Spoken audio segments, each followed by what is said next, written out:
आप सभी को जय मसीह की मेरे प्रिय भाई बहनों, सुंदर से शाम के लिए हर एक मसीह भाई बहनों का बहुत बहुत धन्यवाद करते हैं कि सुंदर समय के लिए परमेश्वर ने आपको सुबह से लेकर के शाम तक सुरक्षित रखा। उसके लिए हम बहुत बहुत धन्यवाद करते हैं। हालेलुया, धन्यवाद यीशु। आज इतने लोग विश्वास के द्वारा आज ये वचन और प्रार्थना को सुनते हैं। खुदा आज उनके जीवन में बहुत सारी आशीष और बरकत देने वाले खुदा आप हैं, क्योंकि आपने उनके घर परिवार, उनके माता पिता भाई बहनों की सभी की आपने रक्षा की और सुरक्षा की।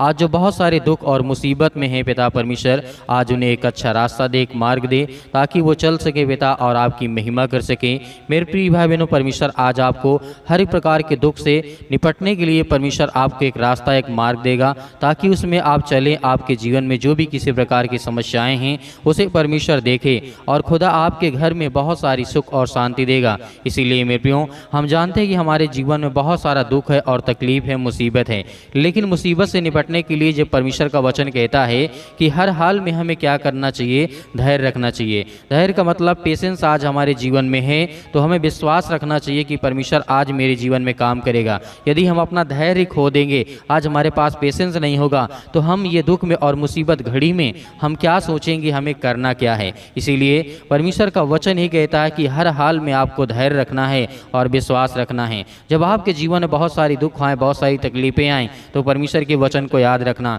क्योंकि अपना हमारा जो धैर्य है कभी भी हमें नहीं खोना चाहिए। क्योंकि परमेश्वर के वचन पर जब हम विश्वास रखते हैं और भरोसा रखते हैं, क्योंकि ये ज़िंदगी है, तो जिंदगी जब होती है तो बहुत सारी मुसीबतें आती रहती हैं और जाती रहती हैं। क्योंकि हमें हर एक पल, हर एक समय घड़ी हमें परमेश्वर पर भरोसा रखना चाहिए और विश्वास के साथ आगे बढ़ना चाहिए। क्योंकि जब तक जिंदगी रहेगी तब तक हमारे जीवन में दुख और मुसीबतें आती रहेंगी। सबका एक समय होता है, क्योंकि जब आज हमारे जीवन में एक मुसीबत है, आज बहुत सारी समस्याएं हैं, बहुत सारी प्रॉब्लम है, तो परमेश्वर ने कहा है कि सबका एक निश्चित समय है। जैसे हम बाइबल के वचनों को पढ़ सकते हैं, सबोपदेशक अध्याय 3 और वचन नंबर लिखा हुआ है 1 में। यहाँ से जब हम पढ़ते हैं तो परमेश्वर का वचन कहता है कि जो पृथ्वी और आकाश के बीच में जो भी कुछ है उसका एक निश्चित समय है। यदि आज परमेश्वर का वचन हमें कहता है तो हमें विश्वास रखना चाहिए और धैर्य रखना चाहिए, क्योंकि जब मुसीबत हमारी ज़िंदगी में आती है तो वो जाती भी है। क्योंकि जब हम अपने जीवन को पिछले समय देखते हैं, जब पिछले जीवन देखते हैं, तो उसमें बहुत सारी ज़िंदगी में आपने देखा होगा कि बहुत सारे दुख आए, बहुत सारी तकलीफ़ें आएँ। क्या वो आज तक बनी रहीं? नहीं, क्योंकि वो आपके जीवन से चली गई हैं। तो इसीलिए हमें विश्वास रखना है कि यदि आज हमारे जीवन में दुख और परेशानियां आती हैं, समस्याएं आती हैं, तो वो भी जाएंगी। क्योंकि हमें धैर्य रखना है, विश्वास रखना है। बहुत सारी ऐसी समस्याएं आई होंगी, मुसीबत आपके जीवन में आई होंगी। जब आप पिछले समय को देखेंगे तो उसमें आपके जीवन में इतनी दर्दनाक घटनाएं घटी होंगी जो आज आप भूल चुके हैं और उस दुख को भी आप भूल चुके हैं। तो इसीलिए मेरे प्रियो, जो आज आपके जीवन में चिंता है, मुसीबत है, बहुत सारी समस्याएं हैं, तो इसको परमेश्वर का वचन ही कहता है। फिलिपियों पुस्तक अध्याय 4 और वचन नंबर 6 में लिखा है, यहाँ पे परमेश्वर का वचन कहता है, किसी भी बात की चिंता मत करो, परंतु हर एक बात में तुम्हारी निवेदन, प्रार्थना और विनती के द्वारा धन्यवाद के साथ परमेश्वर के सम्मुख उपस्थित किए जाएं, और परमेश्वर की शांति जो हमें समझ में नहीं आती है वो यीशु मसीह में तुम्हारे हृदय और तुम्हारे मन की रक्षा करेगा। तो मेरे प्रिय भाई बहनों, यदि आज हमारा भरोसा और विश्वास परमेश्वर के वचन पे है तो परमेश्वर हमें बहुत सारी आशीष देता है और बरकत देता है। इसीलिए जैसे मैंने आपको पहले बताया कि मुसीबत में हमें धैर्य रखना चाहिए, विश्वास रखना चाहिए और पेशेंस रखना चाहिए। क्योंकि परमेश्वर पर पेशेंस जिस तरीके से विश्वास रखते हैं, उसी तरीके अपने आप पर हम पेशेंस रखें, ताकि हम जब धैर्य रखते हैं कि परमेश्वर मेरी ज़िंदगी में काम करेगा, क्योंकि मैं परमेश्वर के ऊपर विश्वास करता हूँ। हालेलुया।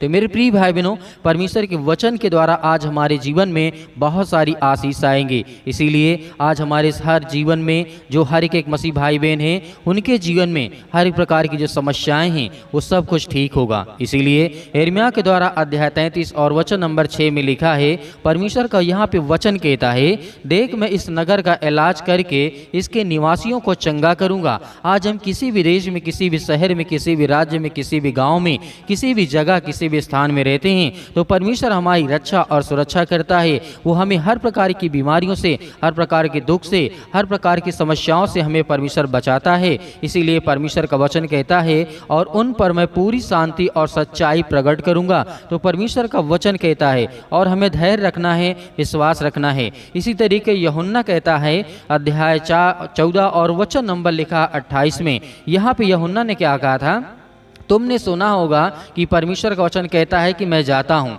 यहाँ पे प्रभु यीशु मसीह के बारे में कहा जाता है, यूहन्ना ने लिखा था कि मैं जाता हूँ और तुम्हारे लिए मैं जगह तैयार करता हूँ, क्योंकि मेरा पिता मुझसे बड़ा है। तो मेरे प्रिय भाई बहनों, हमारे लिए जो परमेश्वर यीशु मसीह हैं वो हमारे जीवन के लिए कहीं न कहीं बहुत ज़्यादा सोचते हैं। तो आज हमें सोचने की आवश्यकता नहीं है कि आज हमारे घर में क्या है, क्या नहीं है, क्या चिंताएँ, क्या मुसीबत, क्या दुख हैं। तो आज हम इन बातों को याद रखें और विश्वास रखें और आगे बढ़ें ताकि परमेश्वर हमारे जीवन में बहुत सारी आशीष दे सकें। इसीलिए यीशु मसीह ने ये भी वचन कहा था, मत्ती रचित सुसमाचार अध्याय 11 और वचन नंबर 28 में लिखा है, यहाँ पे यीशु मसीह कहते हैं, हे सब परिश्रम करने वालों और बोझ से दबे हुए लोगों, तुम मेरे पास आओ, मैं तुम्हें विश्राम दूंगा। तो यहाँ पे यीशु मसीह खुद कहते हैं, क्योंकि परमेश्वर का वचन कहता है, हे सब परिश्रम करने वाले और बोझ से दबे हुए लोगों, तुम मेरे पास आओ, मैं तुम्हें विश्राम दूंगा। आज हमारे जीवन में बहुत सारी समस्याएं हैं, बहुत सारी चिंताएं, बहुत सारा दुख है, तो परमेश्वर का वचन कहता है कि तुम मेरे पास आओ,